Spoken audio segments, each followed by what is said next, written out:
What's up, metal fans? Welcome to episode 7 of the Playcast. For today's featured artist, we have Mary Cries Red.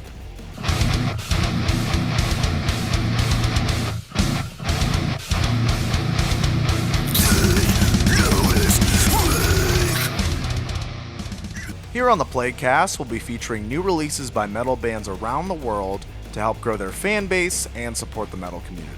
If you like discovering new metal bands, please like and subscribe to this channel to stay in the loop.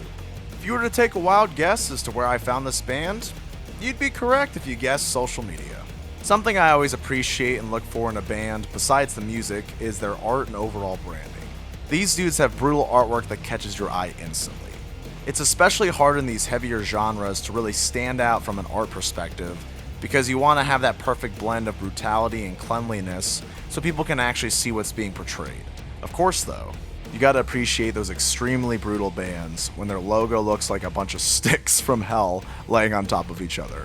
Mary Cries Red comes to us from Florence, Kentucky. The band all connected through an online ad seeking musicians interested in deathcore back in 2009 by only remaining founding member and guitarist Matt Farrell.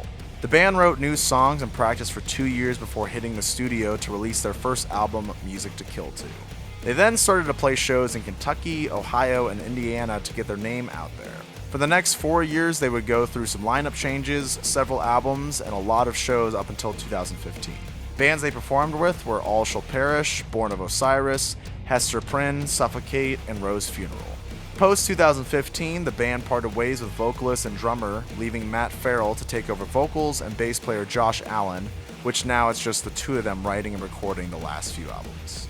Something important to note here for new bands. Lineup changes are a common thing, especially if you've been in a band for multiple years. The reality of having the same people in a band for 20 plus years is extremely difficult, which is why most bands that have history usually hit it big and that becomes then their full-time jobs. Their influences come from a couple different subgenres. First being deathcore bands like Suicide Silence and Chelsea Grin, slam metal bands like Acranius and Visceral Disgorge, and finally death metal bands like Cannibal Corpse and Bloodbath. Their latest album, Unholy Slaughter, features their most popular track, Maggot Infested Swing. The track lures you in with an ambient melody and then kicks you straight in the chest for 3.5 minutes. When you're getting into these extreme bands, you better be physically ready if you plan on going to a live show. It's like sprinting up a mountain the entire time while people aimlessly swing punches at you. Currently, the band is working on their next album to be released either in late 2020 or early 2021, which not only works out for their situation, but if it's something you can afford to do and have the time to do as a band, try to write and record as much material as you can now while the pandemic regulations are still pretty strict.